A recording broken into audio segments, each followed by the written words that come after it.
what are you doing? Where are you? We all are. We're all our own stylist, our own hair and makeup people. This is ridiculous. I'm in LA now.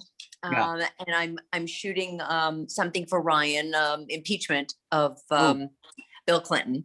Yeah. And so I'm here for that. And I was in New York because I was shooting Tick, Tick, Boom for Lin-Manuel Miranda. And so I'm here and I'm just waiting. And then I guess I'll go back to New York. And you're in New York, right? Or are you in Cleveland? I am in New York. I was in Cleveland for a long time. And then I went to Woolly Mammoth to film the play. And then I came here from DC. And I went back and forth a little bit during the holidays. I knew you weren't supposed to, but I did COVID testing and I drove instead of flew and all the due diligence and everything.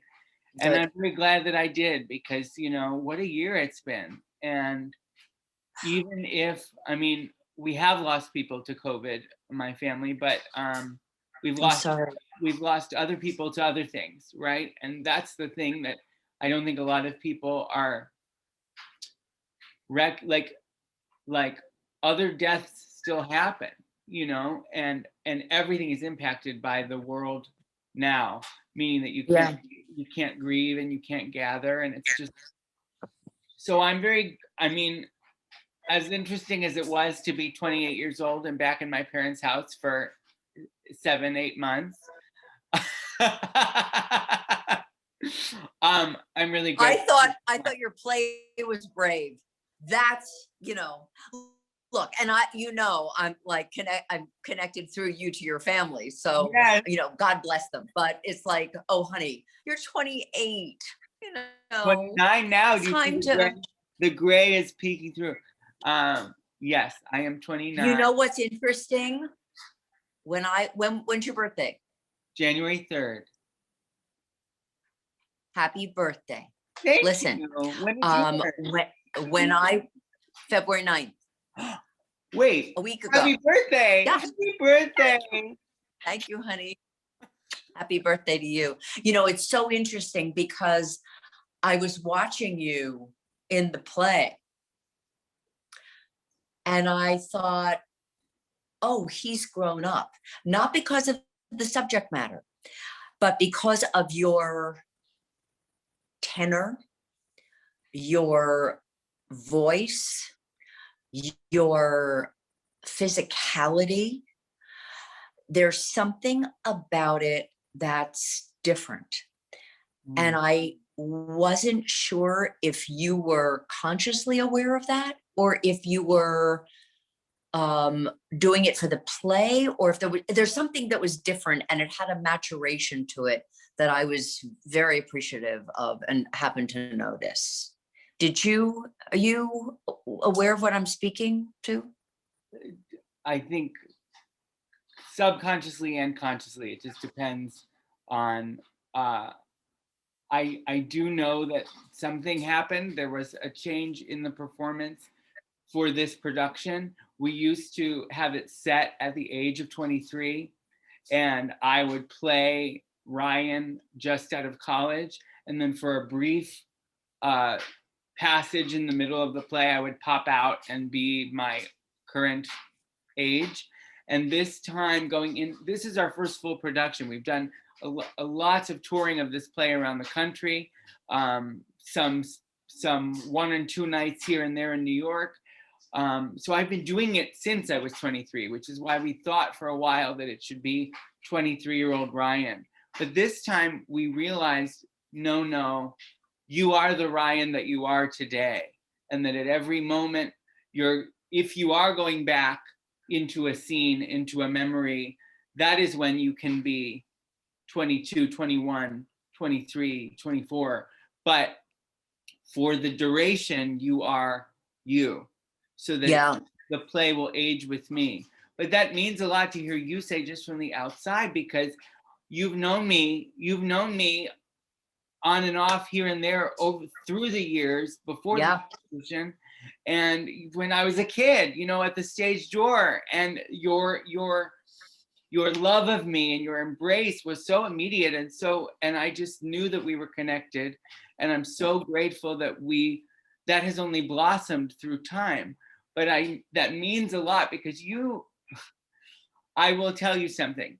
The night that I met you outside the stage door of the assembled parties was also the night that I said, oh my gosh, Judith Light just kissed me on the cheek 2 times. Maybe that is a good omen. Maybe I should, therapy is right a few blocks up. And we were on 47th and we went to 52nd. 52nd. And that was when I got the lap dance. That was the night of that night. Yes. I think you brought it into being. But the point is, even if it was just for 5 minutes at a stage door, you knew that kid. You did. And so for you to say that you observed the growing up, some of it, yes, I was calibrating my performance, but some of it just is time and comfort with the text. And frankly, as personal as the show is, it's also distance from when the things happened. Because the farther I get from when it happened, the more I'm just able to observe it as a character in a scene doing a piece of material, as opposed to this thing that happened to me yesterday. That's a really interesting point to me about this story, this journey, really, is that is that how you're able to manage the emotional? Because it's like I said to you in my email to you, this is the next level of coming out. I mean, you're not just coming out as a person with cerebral palsy, you're coming out also as a gay man, but you're also coming out as a sexual gay man. And one of the things I always said about the gay community was that you have so much to teach the straight community about the fact that as human beings, we are sexual beings. And your community is defined by the term homosexual. You are defined in sexual terms. And you've come out in this brave, bare, stripped down. No, for those of you who are listening to this, he doesn't take all his clothes off. Although he's kind of buff, I have to say. Pretty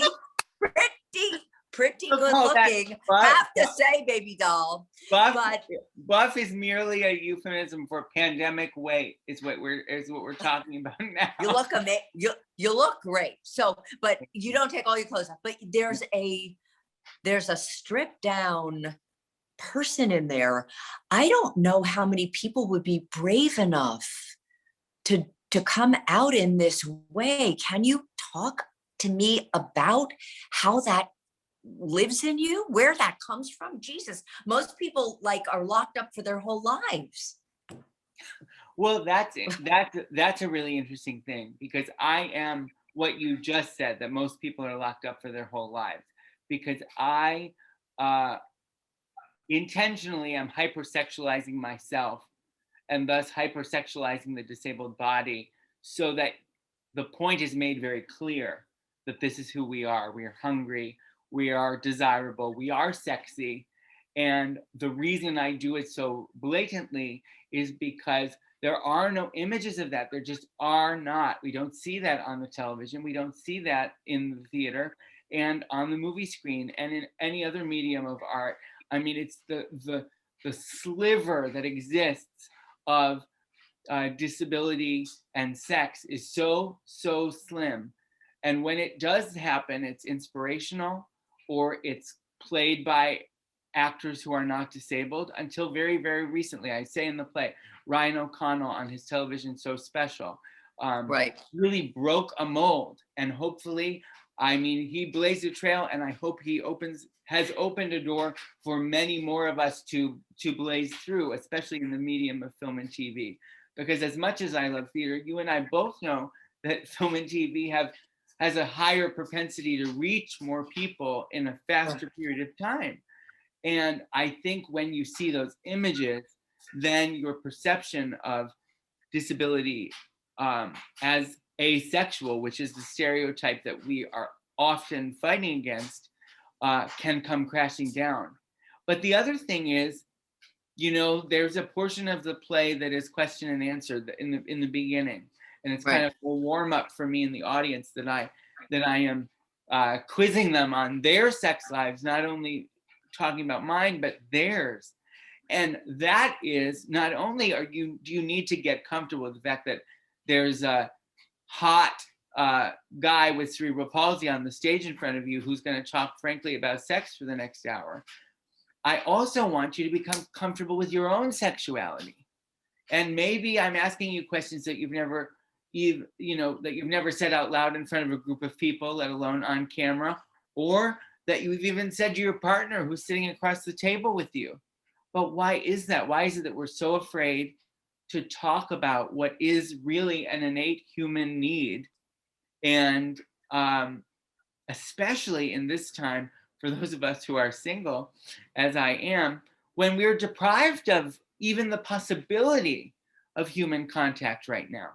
And in this pandemic, and the point, I think, one of the points of the play that is so wonderfully illuminated in this current moment that wasn't so for the last 5 years of performing it, 6 years of performing it, is that this depravity of touch and connection is something that the disability community has been longing for and wanting long before COVID and long before these restrictions. And now everyone is getting a taste of it. And I just think that's so interesting. And I couldn't have predicted that as I was writing it, but that just happens to be where we are in the world. Right. And to that point, the dance takes your breath away. It's so moving, and it's like you can feel it. It's that thing that you're talking about, which is television and film, that when something is so powerful that the energy of it comes through the television, comes through the film, that we're watching you and we feel each of you feeling each other, touching each other, holding each other. It's water in the desert. And as you say, you when you wrote this, you couldn't have known this, but we don't know these things about your community. And so you are educating us, you are elevating our level of understanding and empathy and reminding us of our own. You know, this COVID has been such a gift in so many ways. I mean, I don't want to say it's also been tragic and sorrowful and difficult and a pain in the ass and all of that stuff. But the gift of it is that as human beings, we're not going to stop. We were just going to keep going. And the climate, the planet was going to, you know, get worse and worse. The air was going to get worse and worse. We were forced to stop. Yeah. And that is the presence of availability of transformation. You, having a disability, have been stopped before us. You know something we don't know. You live something we don't live.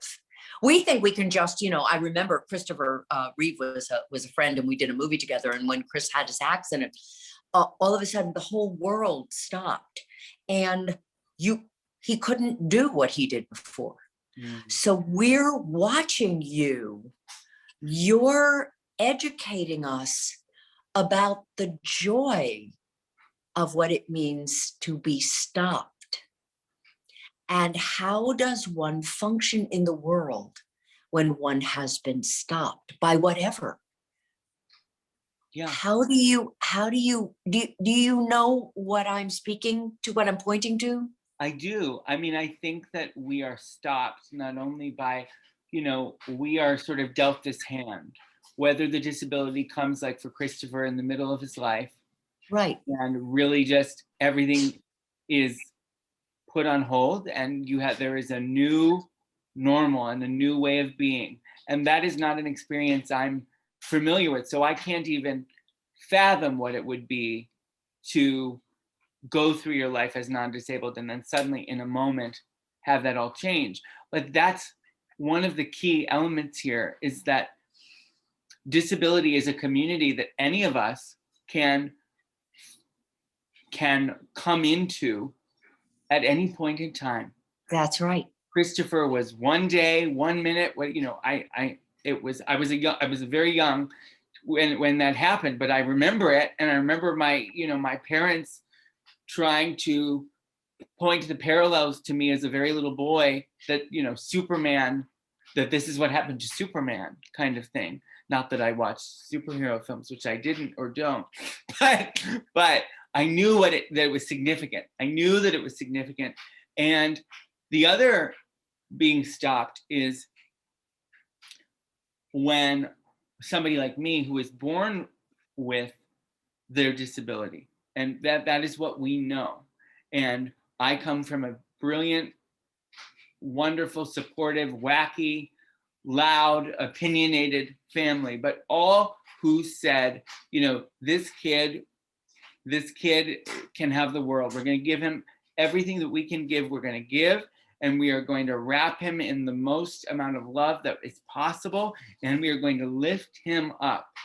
So I know that from the womb, some disabled individuals, some disabled children who turn into adults are not raised by families like that, because because of the way that the world has painted the picture of what disability is or isn't. It stops a lot of families from being able to step up and say, this is the hand that has been dealt, and we are going to for all of us, yeah, not just the child, right, the entire family. And so it starts in childhood. How is the child being taught to view themselves?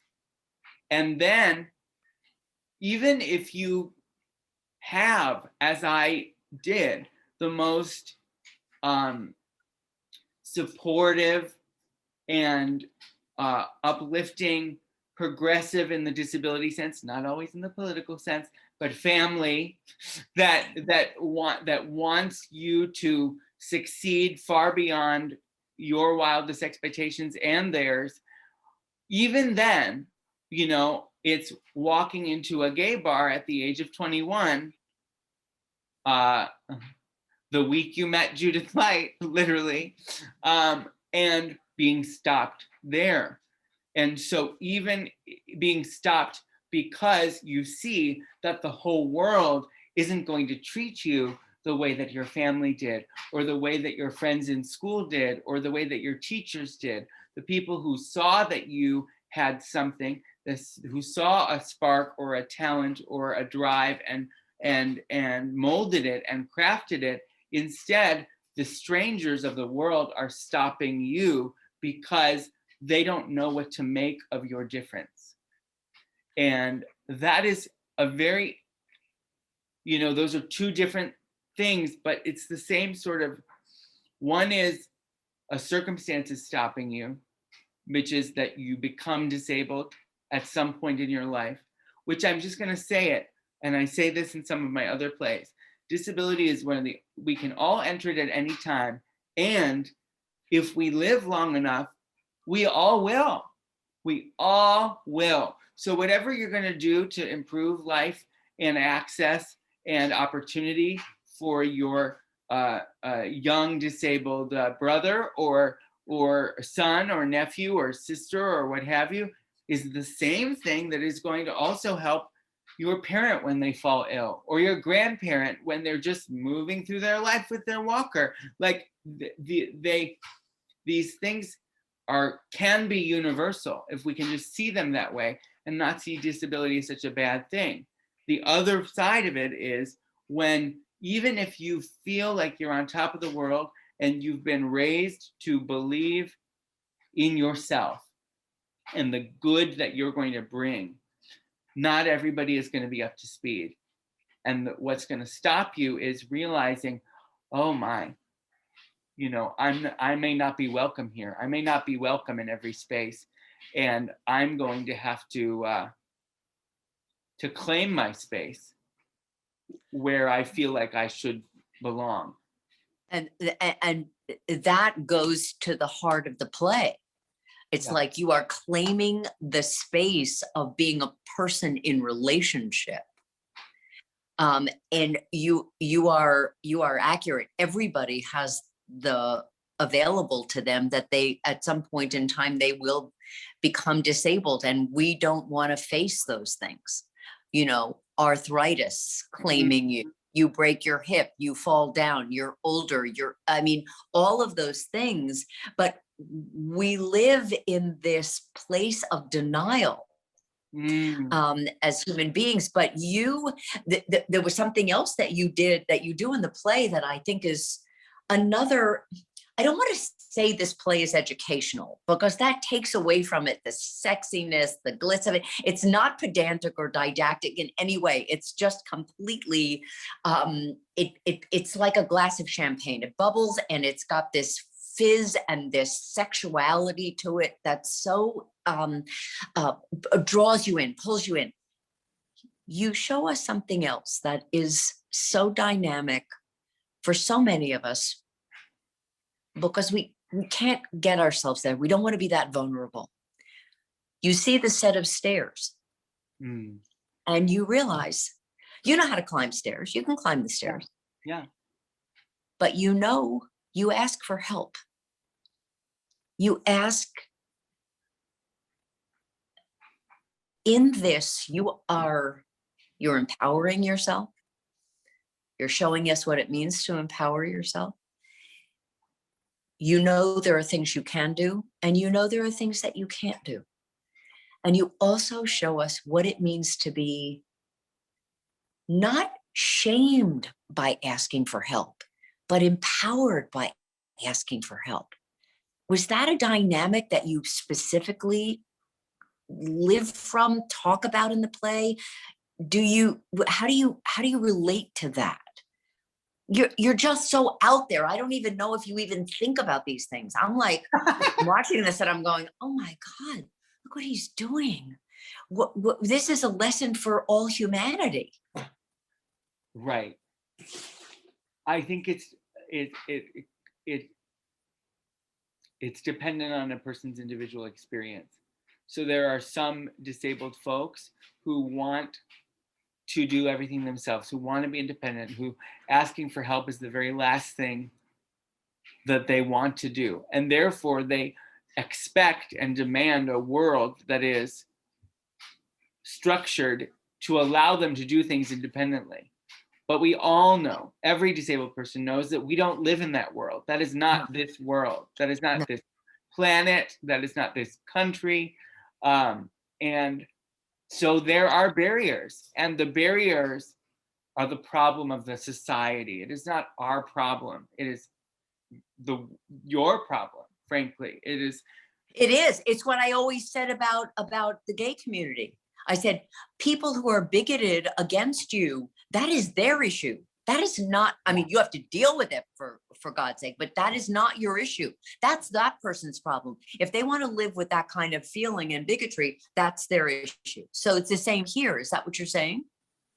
I am. And I think, and it's so interesting because I'm looking at you, my dear friend, who I love so much, and who I know has been such a ferocious advocate for the gay community for decades and decades.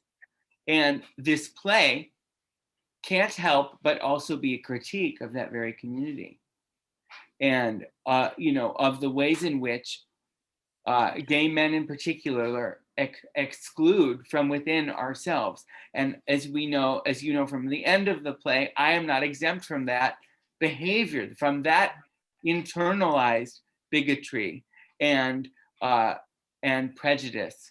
And so what that staircase symbolizes is walking into a space that is a gay bar, the same gay bar where then 4 nights later I went back to get a lap dance. Right. But it doesn't mean that when you walk in, you're being told basically that if I'm of two communities or three, I'm gay, disabled, and I'm of Lebanese descent. And I'm sure That's your intersectionality. that's my intersectionality. But you know, in the play, there's gay and disabled, and that is what the conflict is, that these are possibly at odds with each other. And to walk into a gay bar for the first time, it's a joke in the play. The first time I walked into a gay bar, the first thing I encountered was a staircase. But it's not a joke, because what it tells a 21-year-old who is visiting New York from Ohio for 7 days is, oh, this community, which I am supposed to be a part of, has not accounted for my existence at all. And I do climb the stairs because I want to have fun. I want to make out. I want to experience arousal and pleasure and connection and contact. But I can't do that alone because of the structures that are built socially, architecturally, et cetera, et cetera. And so I had friends to help me up those stairs. What's interesting is, I'm going to fast forward beyond the play in two cases. One is, I was getting ready to do Hire You Single at the Public Theater for Under the Radar in we did it in 2017, so this would have been late 2016.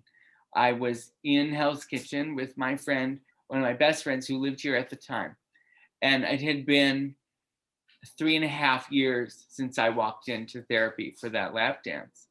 And I said, you know, I'm about to do this play. Wouldn't it be fun to go back in? And so she's with me. It's my best friend. Of course, she has no problem helping me up steps. And her name is Kristen. You've met her. You've met her. Darling. Yes. Darling. And we walk in together, and she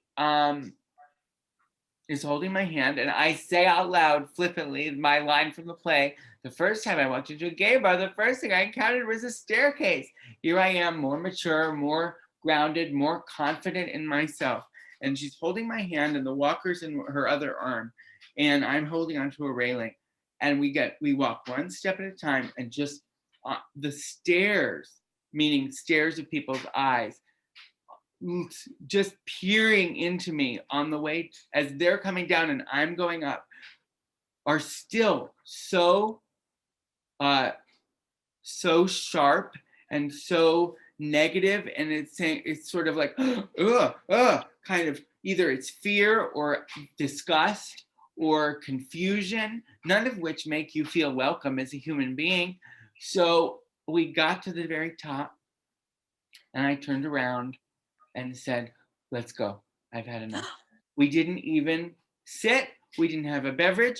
All it took was the people looking at me on my way up the staircase to know, oh, I still don't belong here. I still don't. And then we went across the street to Industry Bar, which is also named in the play, but which I discovered upon living in New York now for almost 5.5 years, that Industry actually has an ADA ramp that's curtained off at its entrance. There are a couple steps to get in, and there's a ramp. So you just pull back the curtain and you can go up the ramp. And then if you go further back into the bathroom area, there are the, male, female bathrooms. And then there is, clear as day, an ADA bathroom in this gay bar right across the street in Hell's Kitchen. And it's like, they are actually across the street from each other. And what that says, just that whoever, the owners, I don't know, the architect, that they had the foresight to know we might have some clientele who might need these things. And that is empowering. And the other thing, because your question was, how do you go about the world asking for help? That made a noise, so I'll stop. It wasn't asking, how do you go through the world asking for help? It's more the point of your, um, another coming out that is so difficult for human beings, which is to ask for help. What What does exactly? that mean? Without being ashamed, without No, being exactly. vulnerable, being available to others. People want to help each other. That's And right. so you make that available. So that's really I I do want to say this is really recent. Um, I came back. I came back to New York after all my time in Ohio for COVID, and I moved into a studio apartment because the rent prices have plummeted, and suddenly I was able to afford. have what? The rent prices here have plummeted. Yeah. So suddenly I was able to afford a studio to live on my own for the first time since college. And there are, in the first 2 weeks, I think I fell 4 times, which is not a regular occurrence for me to fall. But I was just like trying to get used to the space, trying to get used to, there's no one here. It's just me to help myself. And I'm very fortunate that I have dear friends of a few years who now live in the same building. We moved in at the same time. So if I really am in an emergent situation, I can call them and say, something's wrong, can you help? But that hasn't happened yet. However, I'm in this new neighborhood and I'm walking around. Often my favorite activity is to go get a COVID test at the urgent care, just to go get, just to make sure. What else do I have to do but like make sure I don't have COVID? And I'm walking and taking for granted that the sidewalks are going to be easy to navigate. But in this neighborhood, the curb cuts are pretty steep. The dips in the sidewalk are pretty steep and aren't really flattering to wheels. And suddenly I find myself in the middle of a dip, not knowing until I'm halfway that it's too steep, and so I freeze and I'm very scared. And I say, help, help, help, which is what I would always do in a situation like that, because I don't want to fall and hurt myself. And people come and they, oh, I've got you. And they grab hold of my walker and they're helping me. And they say, are you sure you're okay? Are you sure you're okay?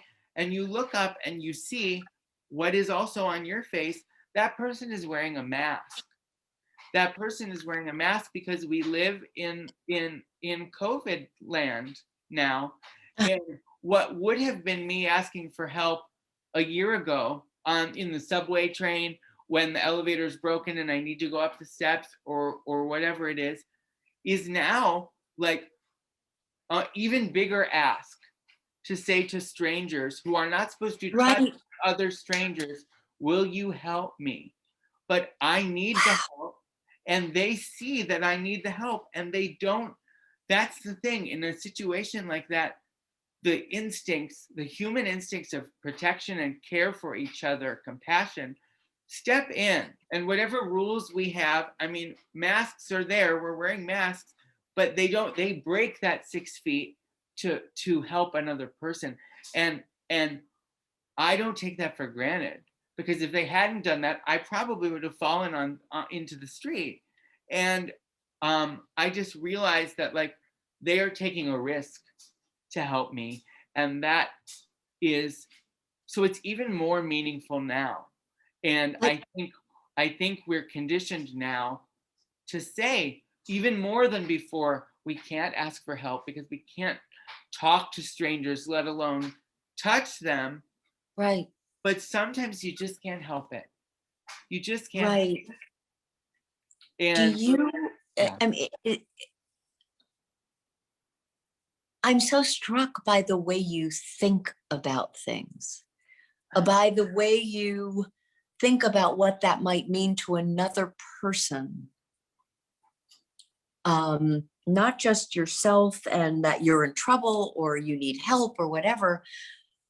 You know that, you do that, you ask for the help, and the people come And you have the foresight and the compassion and the awareness to think about what that must mean for someone else, and to also describe human beings as who we really are, at the better angels of our nature, that we are, that is who we are. Where do you think, having come from the last 4 years of a person who didn't really think about anybody but themselves at the helm of our government, where do you think that that comes from in you? Because most people, I mean, he is a very strong mirror for, you know, the narcissism that has been living in our society for so long, and yet you don't live there. Where does that come from? Is that nature, nurture, your family, your experiences, your, you know, it's like disability. I wouldn't call you disabled in a million years. But You are, we are. That's the you right. word. You proud of yes, you the are. But I'm word. talking about you are more abled psychologically than most people. Sure. That's what I'm talking about. Yes, you absolutely are disabled. There's no question about that. Yeah, disabled and proud. Yes. As is, that's just because the world thinks that the word is bad, and so they try to find every other word, even in our own show, The Politician. In season 1, all the other characters didn't say the word disabled about Andrew. They said like differently abled and other sort of euphemisms. Yeah, right, that right. we're taught are the right thing to say, but the right physically challenged, right. the right thing to say is we are disabled. We are disabled. Like, I'm a disabled person, just as I am a gay person. There's no shame. And it's not, look, that's also not cut and dry. There are some people who are of a different generation who feel a different thing. But like, I have been taught that that is who I am, and I'm proud of it. Thank you for all that you've said, especially saying that I'm the antithesis of Donald Trump. Well, it's. I mean, isn't that what we're seeing so Yeah. so graphically? You are thinking about someone else in your moment of your most need. Who does that? But I don't. I love you, and I think you're giving me more credit than I deserve, especially in this month of self-promotion that I've been doing all month long. Buy tickets to my play, buy tickets to my play. It's hard not to feel, as an artist that must promote oneself, that we are not narcissists. And also, I will say that psychologically, in that moment, there is an element of narcissism that comes in, because I think of what would happen if I was on the other side. That's not, but I don't define that as narcissism. I don't define that as narcissism. That's, I'm in the street. I'm going to get killed. Yeah. I'm going to get hurt. I am, that's not, yes, that's self-preservation, honey. That's survival. I'm saying that, like, I think about if I saw a stranger and the stranger came up to me and said, could you help me? I don't know in what capacity they would ask this question of me, with my mobility difficulties. But we're all so afraid. Like, we're all so afraid of this virus that I have to think about, like, would I step within 6 feet of a stranger who I'd never spoken to before? And the answer may be, for myself, no, I wouldn't. And so I recognize the sacrifice that's being made to help me.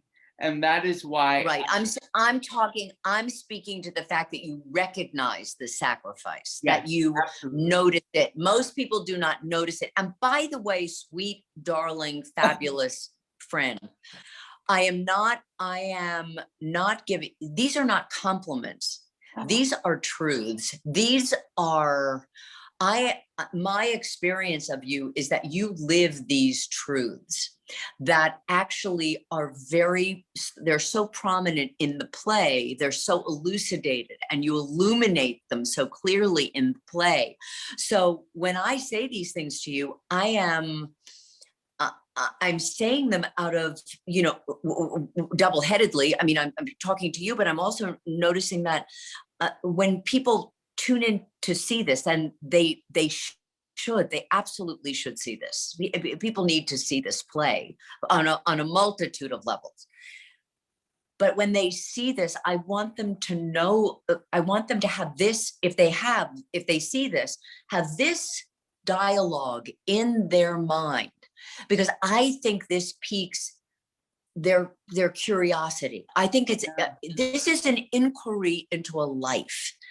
And what pulls people in is that they're curious about something.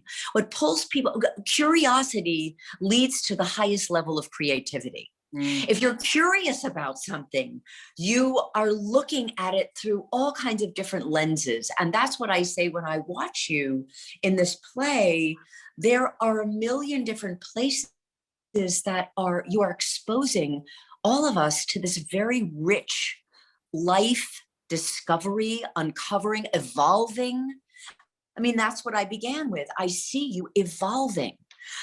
So in no way do I mean to say, you're not disabled. That's not in any way what I would say. It's not that I think you're like this perfect person. I'm saying you are human and living in the human condition in the most fascinating, I hate that word, the most rich, vibrant, powerful way that when I watched it, it was teaching me, it was enabling me to learn. Yes. More about the human condition. And what better than from a person like you who has lived with their disability all of their life. And when you came, has your family must have seen this a million times, right? Oh, exactly. A million times. Yeah. And how are they with all of this? That's pretty out there. I mean, you're pretty out there. It is. The very first performance was in my senior year of college in my liberal arts college, Ohio Wesleyan University. It was my senior capstone, and it was a 2-night run, Friday and Saturday. And on Friday, my parents were the only 2 family members. And then on Saturday, 7 or 8 other family members were coming to join them. My parents, Judy and Bob, as you know well. There had been a question as to whether or not my brother, who was living, I think, within 30 minutes of my college town at the time, was going to come because of the graphic and explicit nature of the play. It's even more graphic and explicit all these years later than it was back then. But my parents went, and I watched them the whole time, because when they're there, I point them out and I tell the audience my parents are here, so that my parents are watching me and are processing that the whole time.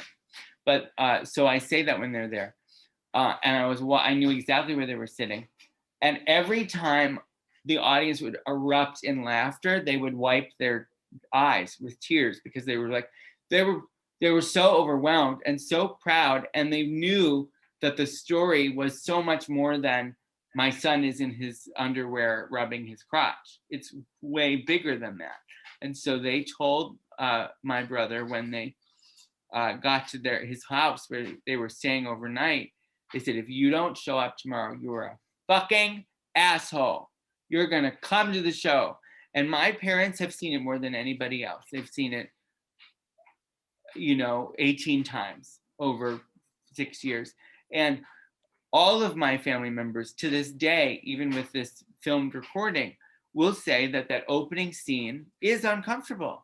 It's uncomfortable. Nobody wants to watch their son or their nephew or their sibling rubbing their crotch in trying to pleasure themselves. I get it. And if that was my niece or nephew, I would probably hide under a rock. I don't think so. But they see, well, they're very young, so it would take me a long time to even be able to process that.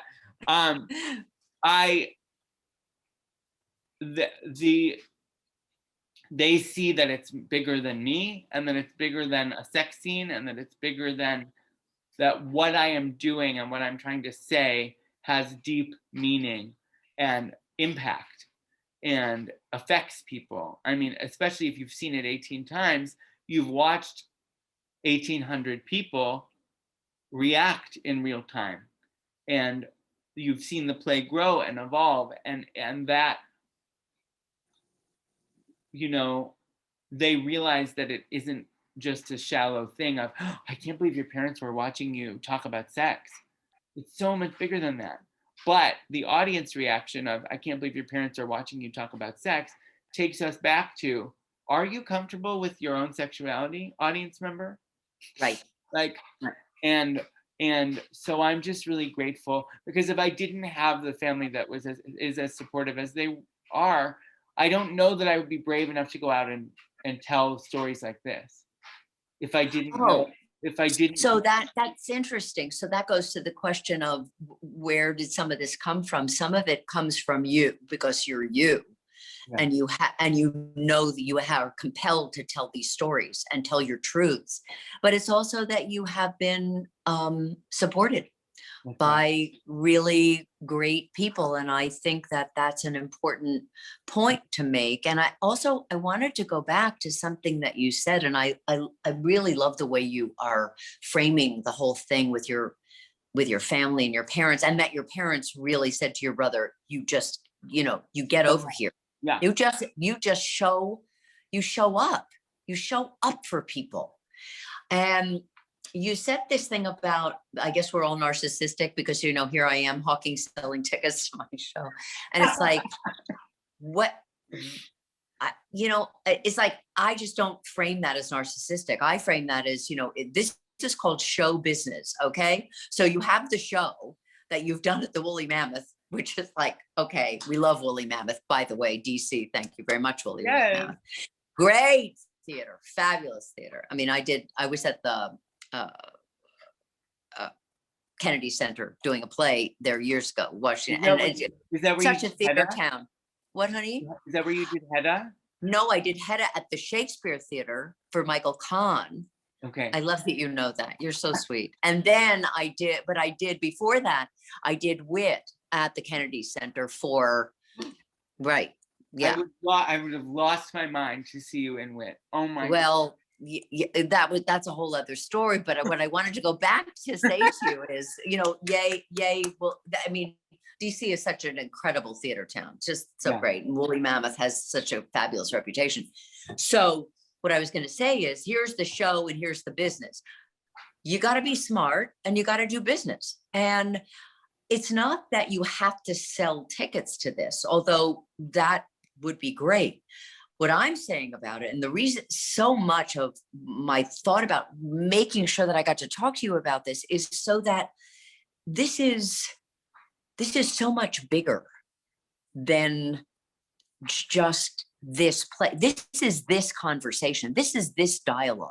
This is the dialogue that you are presenting to all of us to say, how are we about this?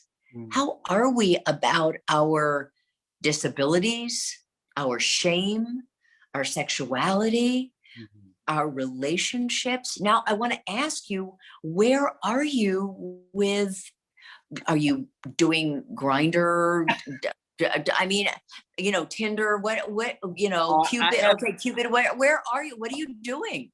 I'm on all of them, except Grindr now. And I know that they would hate to hear me say that, because it's in the play. I say Grindr in the play. Yeah. I'm not on Grindr because I found that it is no longer good for my mental health. Okay. And just the way that it's like you open a message and it's just like cock, penis, like nobody, like that's not even like hello. It's just like, send me a picture of your genitalia. And that I can't, that's just not what I'm interested in. I've always been interested in substance. I've always been interested in finding love, not just sex, though I am very, very horny and I want to have a lot of sex. I'd like the sex to mean something, ideally.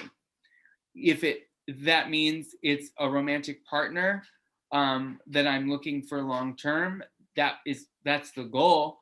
But it could also mean, you know, a dear friend who I'm comfortable with, who it is meaningful to be intimate with, even if we're not, you know, invested in each other romantically. That's fine too. It's just like random strangers. I've done it. I have done it, but it's not interesting to me. And especially in this time of loneliness, like what I want is something real.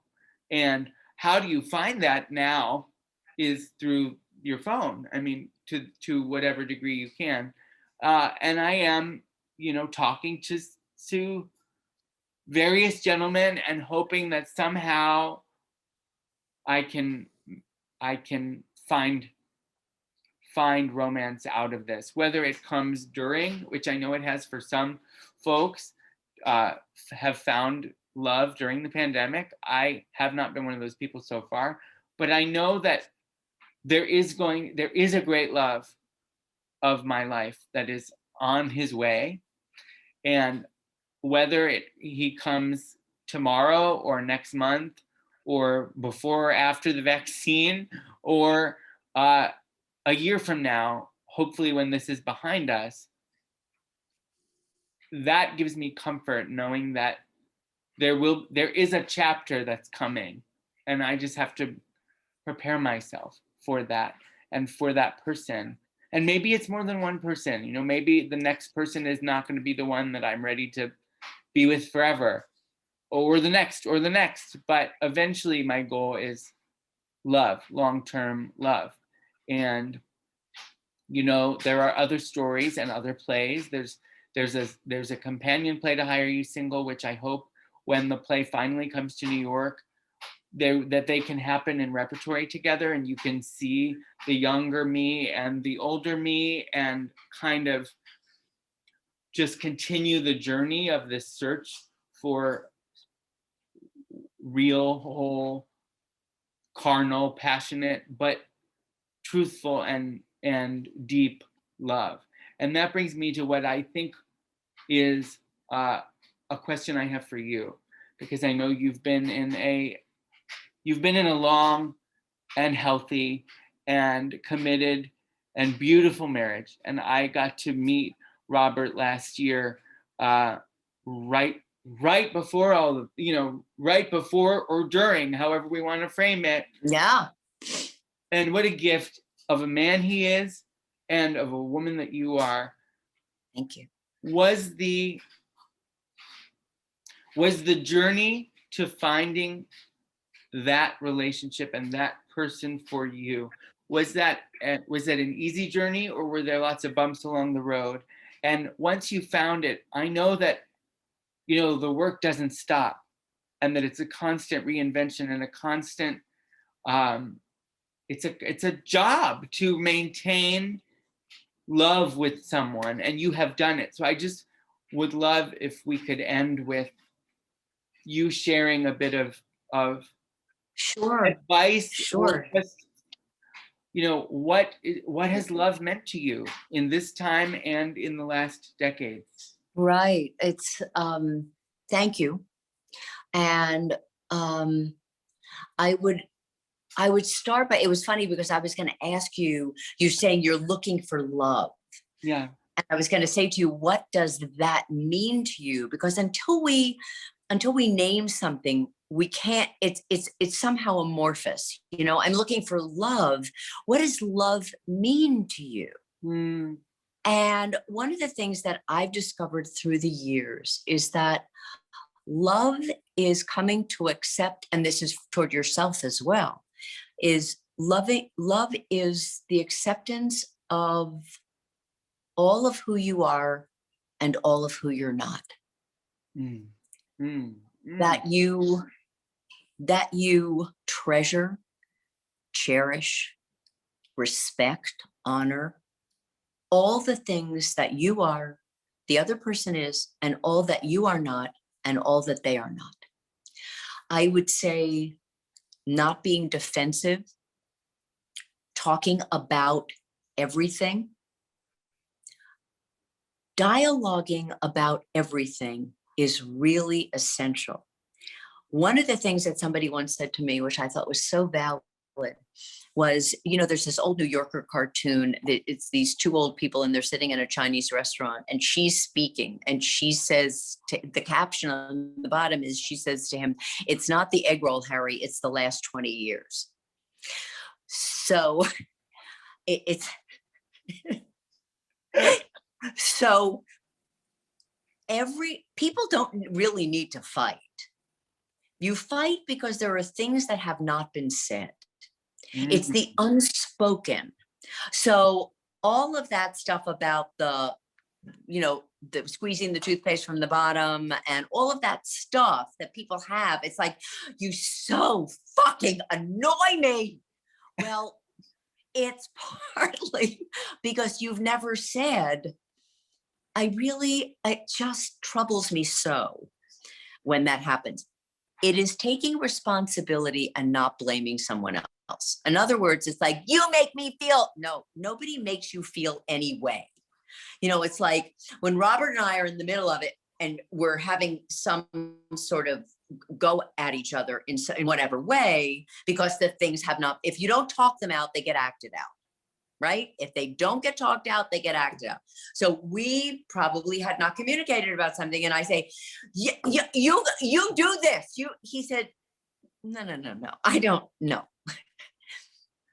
So we blame other people. And this is, by the way, this is not advice. This is just what I've gleaned through the years, through lots of therapy, individual therapy with the two of us together. But there's this way of coming to, like there's lots of times over the years where you go, oh God, oh no, this is a terrible mistake. Terrible. I made a mistake. But those times, a lot of people just leave. They just go. If you stay, if you keep your feet in the room, something else begins to happen. And when you tell the truth about everything and you start really doing what you're doing, which is sharing, not being ashamed, right, saying your most vulnerable, fragile things, all of a sudden there's an intimacy that blossoms between people.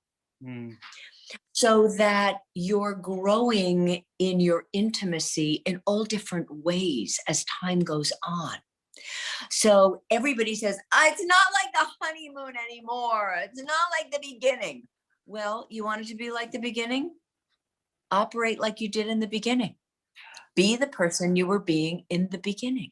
Oh. Because you were a person that didn't fall in love with someone else. You were a person who fell in love with who you were being with that other person. And when you, right? Wow. Right? You're not, in other words, this is a high sort of Zen concept that there's nobody else out there. There's only you and what you project onto other people. So if in the sense, if you just play the game of there's nobody else out there, who are you falling in love with? You're falling in love with the way you're being, and you're being outside of the way your programming has taught you to be. There's a wonderful book called The Road Less Traveled, where Scott Peck talks about this, and he talks about the beginnings of relationships and how people, as you're growing up, your mind gets programmed. So I talk about the programmed mind, not your real self. When you're up on that stage doing that play and you're talking to me now, you are your real self. You're not in your programmed mind about, oh, what about this? And I did that wrong. And I did what's, that sort of thing, that mind that comes in, that yama mind. And all of a sudden you're becoming the person you always knew you could be and the person you long to be. And so that's what we've found through the years has been really valuable. And he is an extraordinary person. And there were a lot of bumps along the way. I had a lot of different relationships, lots of different ones. When I met him, I knew. It wasn't like, oh, he's the one. you know, he was in a relationship with somebody else and so was I. So we had to find our way to each other. But when you talk about meeting someone, I have an intuition that there is definitely, you know, it's not like I have a crystal ball or, you know, that I'm, you know, predicting this, but I feel that for you because I feel your intention around it. And that is the other thing that makes it possible. And I didn't have an intention. I didn't say, oh my God, I've got to be in a relationship. Or I didn't say, oh my God, I got to get married. I didn't have any of that. It was just like the next natural thing, the next most organic thing. And I believe that you and I are very similar in many ways. And I believe that that's so for you as well. I think you will meet someone and you will see, and maybe if any of this is valuable to you, you will recall it. So what I'd say. I recall every moment I have with you, Judith. It's always the most, I just feel so lucky to that you are my friend, and that you share this wisdom, and more importantly, that you share such immense love with me and for each other. It's overwhelming. And you know, when I and now we're to the point where I know you so well that I don't have to be like, oh, it's Judith, oh my God, it's Judith, it's Judith. But there are these moments when, you know, you say you're stating truths and I'm like, she's complimenting me too much, where it's like I just have to think about what it was to be 21 and meet you for the first time, or what it was to be a kid watching you on my TV and being like, she's funny, she's good, I like her, you know. And you know, sometimes they say that you can't meet your heroes, and I'm so grateful that I did, and I'm so grateful that you are still in my life 8 years later, and Wow. that we are friends now. And I just want to name that because you never know where the world is going to take you, and it led us together. And I mean, you're not getting rid of me. I just want you to know you're not getting rid of me. Oh, but I have no intention of having that happen. But don't you, let me ask you something just about that. And I find that your words incredibly precious and dear, and I feel the same way. And there's something about when you meet someone, you know. When I met you, that was my experience. And I think that was your experience too. All the other stuff aside, that's the core. And that's the thing that I believe leads to love. That's because the love is already present. It's already there. So that's what I would say it was like, oh, there you are. I didn't know when I would run into you, but here you are. So on that note, I think we should say farewell. I want you to know that my mother Judy made this blanket for me for my new sofa, and she sends her love from one Judith to another. Yes, tell her that Judy and Bob over here in California send love to Judy and Bob in Ohio. I will, and I hope to see you sometime soon when it is safe to do that. Yes, I would love that. And also, I know Robert would want me to thank you for coming to the event on March the 8th for his book. Thank you. I am so glad that I did. And yeah. I'm so glad. I never forget, you said, they say we're not supposed to hug people. And then you went in and you just gave me a hug. And little did I know that would be the last time that we hugged for a very long time. And so I'm very glad that you took that step. It was a special evening. You are a special couple, and your love is an example for me to look to, and the way you hold each other up. It's just the way that was his night, you know, that was his night, and the way that you guided us toward, especially those of us who had never met him, guided us toward loving him in 1 hour was miraculous. And I hope, and I'm not even going to say I hope, that is an example of what it is to give of yourselves for each other, and say to everyone else, aren't I lucky? Look who I found. Yeah. And yeah. Yeah, I love you. definitely. And everybody see this play, see this play, see this play. Thank you, Judith. I love you, darling. Be safe, and You too. You and too. I can't wait to watch you on my screen. Me too. Bye, Bye. honey. Bye.